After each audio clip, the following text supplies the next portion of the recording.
Hi, I'm a type 1 diabetic and I take multiple injections each day for rapid acting insulin and basal or background insulin.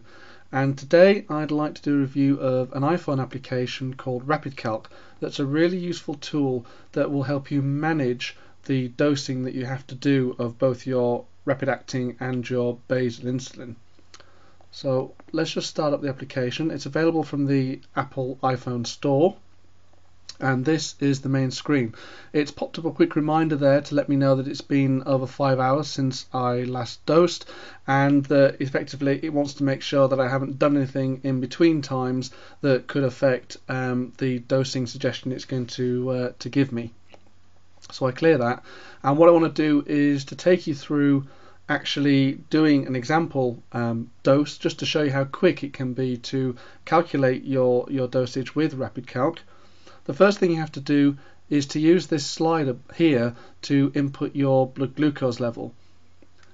There's a target set in Rapidcalc already. It's part of the settings file that I'll come to later, and indeed the settings file really helps personalize Rapidcalc to your own particular needs. So some of what you're going to see in this review is all determined by the settings, and if you don't understand it now, just wait till later on in the review and it will all fall into place. So my target level at the moment is 5.5, and I can use this slider to adjust whatever my reading actually is. I'm going to get down to about the right area. I'm going to assume for the moment that my actual reading that I've just done is going to be below 5.5, and if I just tap on the slider I can actually reduce it. So let's say the reading is actually 5.3. Now I'm going to have a meal that's going to contain 6 portions of carbohydrates, so I drag that slider up there, and again I can use the tap feature to just take it down to 6 portions if I want. Up here you can see that Rapidcalc is now suggesting that I take 5.9 units of rapid acting insulin. That's made up from a meal factor of 6 units to cover the 6 carbs that I've actually selected. There's a correction factor of minus 0.1. That's because my target level was 5.5, and Rapidcalc always wants to try and kind of get you to retain your target, so it's going to lessen the dose to kind of compensate for the fact that I'm below my target at the moment. And then the last figure here would be the insulin on board. Obviously it's been a number of hours since I last dosed, so Rapidcalc is now assuming that there's no insulin left in my system, and therefore I've got no insulin on board. So all I do now is click save. Brings up the save record screen. You can see here that the dosage that it suggests I actually take is 6 units. That's because Rapidcalc knows that my pen can only deal in whole units of insulin, so it's rounded up the 5.9 to 6. Likewise, if the suggested dose here was 5.4, it would have rounded this down to 5 units because it knows that I can only deal in whole units. Had I had a pen that could do half units, it's likely that Rapidcalc would have rounded up from 5.4 to 5.5 units here. I can change the dosage if I want by using the slider. If I increase it, you can see that I get a warning, because obviously if I take more insulin than I have carbohydrates, I'm going to get myself into a hypo situation. Likewise, I could decrease the amount if I didn't have enough insulin in my pen, for example, but I'm just going to leave it set at the 6 units it suggested. I could also enter some notes if there's something particular about the meal that I want to record, or that I've done something different, I can make a note of it against the record here. And the final thing would be, at this point, would be to dial up 6 units on my pen and to inject myself, and then I click the confirm button, and that record will then be entered into the history file. And that is as quick as it can be to get a suggested dose in Rapidcalc and to actually take that dose and get on with your meal, basically. Since I'm not actually going to take anything at the moment, I'm just going to cancel this record right now, and I'm just going to go through some of the other options that you can see down here that can either change the way that change the suggested dose, or indeed just put a little marker against the history record to make a note that something's happened. So the first of these to look at is the planned exercise.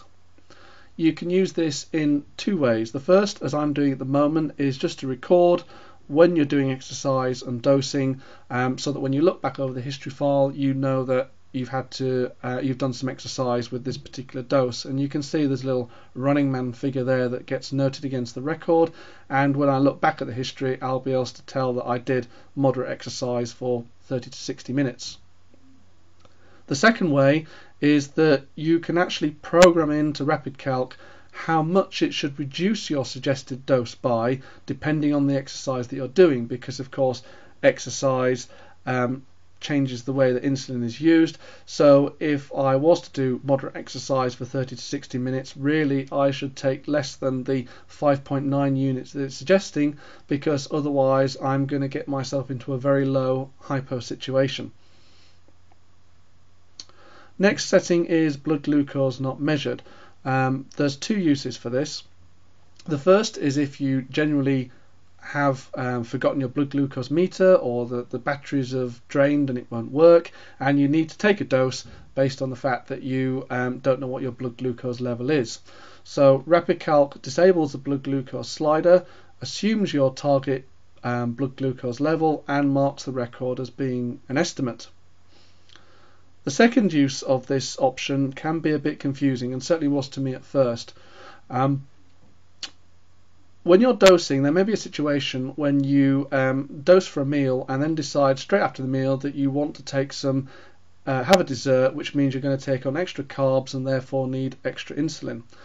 Now, normally, because of the safety factor built into Rapidcalc with insulin on board, you may find yourself in a situation where Rapidcalc suggests that you don't actually take any more insulin, but you know that you've taken more carbs and therefore you need it. So what you can actually do is use the blood glucose not measured to have the insulin on board ignored, and then you can dial in the carbohydrates that you want, and Rapidcalc will give you a suggested dose for those extra carbs.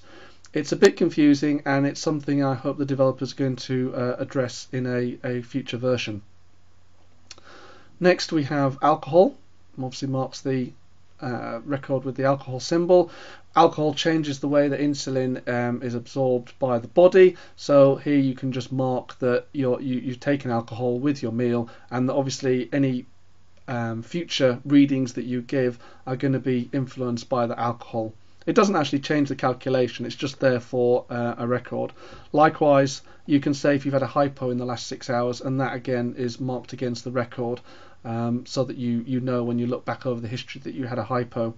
And as with all these features, you can see that there is a little help icon that comes up, and if I press that, I get the Rapidcalc help, and I have to say it's very good. If you don't understand what a feature is about, what it does, how it changes Rapidcalc's behavior, by all means read the help. It's very informative, and certainly Rapidcalc recommends that you discuss all the features and the settings with your diabetes doctor or nurse to get them right, because obviously Rapidcalc can be a very personal thing, and if you do personalize it, you'll get a lot out of it. If you don't take the trouble to set it up as it should be, then it's not going to give you the readings, it's not going to be as accurate as it could be. So the final thing to address on this screen is the basal button, and you can see up here that the basal button is currently in red. The reason for that is because I'm due to take an evening dose of 18 units, and this is programmed into the settings. So all I have to do is get out my pen, dial in 18 units, inject, click the save button, and that's then recorded to the history file. I can change the figure if I want, and I can specify that I took it an early time, or I can say I can take some notes about that particular dose if I need to. So the next thing I want to move on to is the history file, which is this icon down here. So history file is very simply laid out. You just get blocks. So here's today's, here's Friday's, here's Thursday's doses, and you can see there's a blue band that highlights where the basal dose was, and you can see for each entry that I took how many carbs there were, what my blood glucose level was, how many units of insulin I took, and how that insulin calculation was worked out. And if I want the full details, I can click on here, and there's the full statistics and notes of that kind of dose. Now, my favourite part of the history is the chart, which is down here. Why is this chart useful? Essentially because it tells you how well your blood glucose is doing, how well you're managing the situation. And the way it does that is to try and take your history from either a 7, 30 or 90-day period and show it all condensed on one graph over a 24-hour period. So let me try and explain this in more detail. The blue dots that you can just about see in the background are all the blood glucose readings taken at this particular time of the day. So you can see here's some dots at 7, here's some dots at about 1 p.m. and here's some dots about 7 p.m. These are the readings from the past 7 days. This red line is the average of all of these readings put together. And I don't know if you can see it very well. If I raise this phone up to the camera a bit more, you can see the coloured backgrounds. There's a red background at the top and just a bit at the bottom. Then you've got a amber background, and then you've got a solid band of green, which you can see is this bit here. The green band is my ideal band. That's where I want my blood glucose readings to be. The amber here and here is a bit of a warning area. You know, you're higher than you should be, but okay, it's not too bad. The red is where you're either going to get a ketone warning or you're going to be into a hypo situation. And what this graph is telling me is that over the past 7 days, at breakfast and at tea time, my readings have been a bit high. They're just at the top of or coming out of the green band. But lunchtime, you know, is okay. That's set well within the green band as it's supposed to be. And if I go to a 30-day profile, I can see that this is improved a bit. Most of my breakfast readings are just at the top of the green band, but my tea time readings are a bit high. And if I go to a 90-day reading, here's all my blood glucose readings from the past 90 days, and you can see that my control's pretty good, that most of the time this red line is staying within the green band and that my blood glucose readings are pretty good. Now, I know that I've been ill recently, and that's accounting for the reason why my 7 to 30-day readings are a bit higher than they should be, is because the illness upset my my balance. But for the past 3 months, I can see that I've actually been doing quite well at keeping my control within the green band.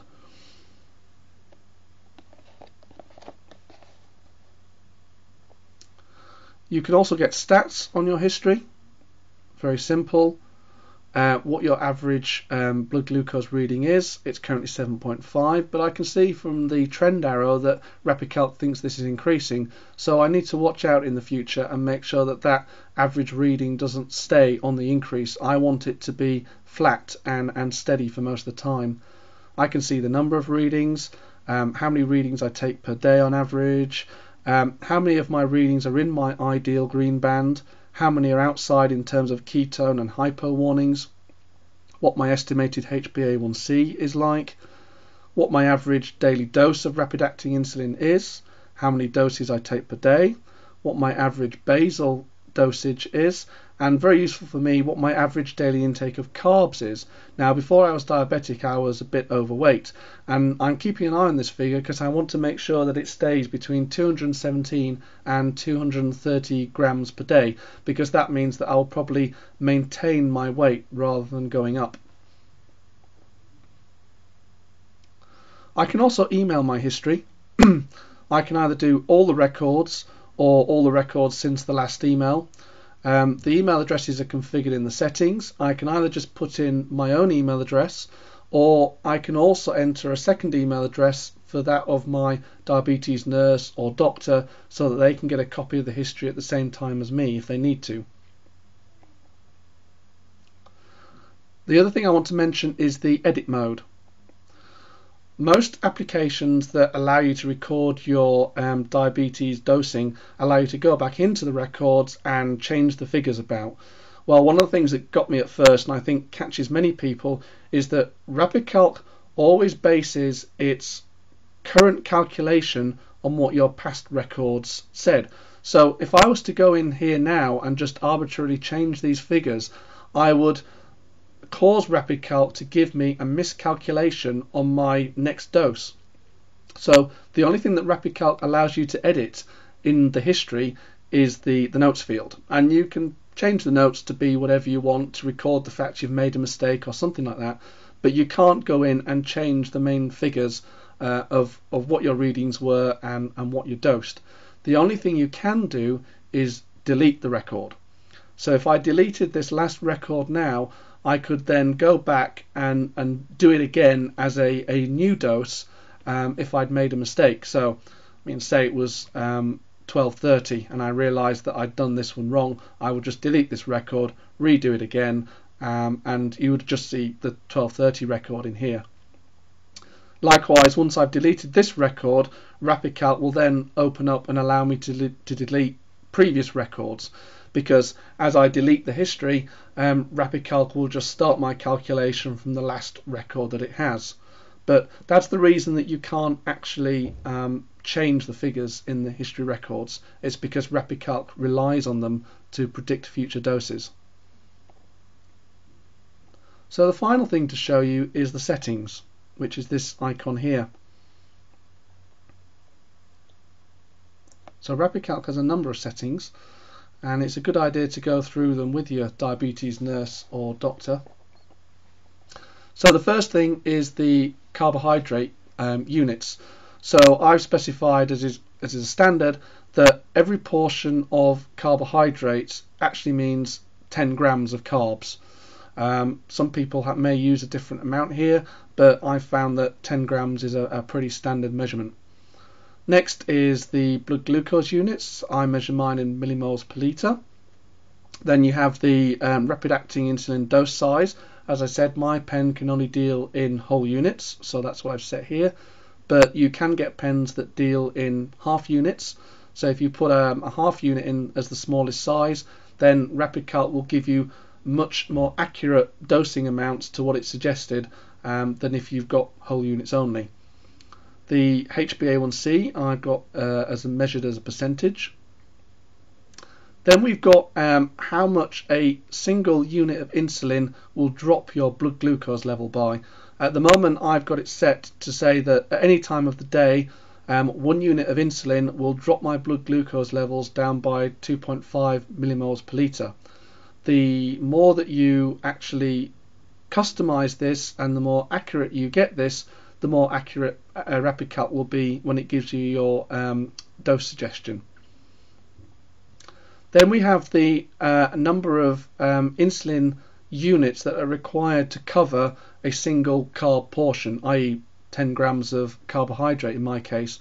And for most of the time you can see that 1 unit of insulin will be enough to cover the one portion or 10 grams of carb. But at midday I found I need slightly more, so a 6 portion of carbohydrate at lunchtime will probably result in something like 7.8 units of insulin, because we're timesing 6 by 1.3. Then we have the target blood glucose levels. As you can see, I've got mine set for anywhere from 5 to 6 depending on the time of day, and that's what Rapidcalc will bring up at the beginning. That's what it will suggest when you first start it up, depending on what time of day it is and what your blood glucose level should be. Then we have the ideal range. This is the green bands on the chart that you saw. So I've said that anything between 4 millimoles per litre and 9 millimoles per litre as a reading is part of my ideal range. And then I've said that anything 3 or less or 16 or above is my danger area for hypo and ketone warnings. So this is the red area that you saw on the chart. Anything in between these two readings or these two settings is the amber area that you saw on the chart.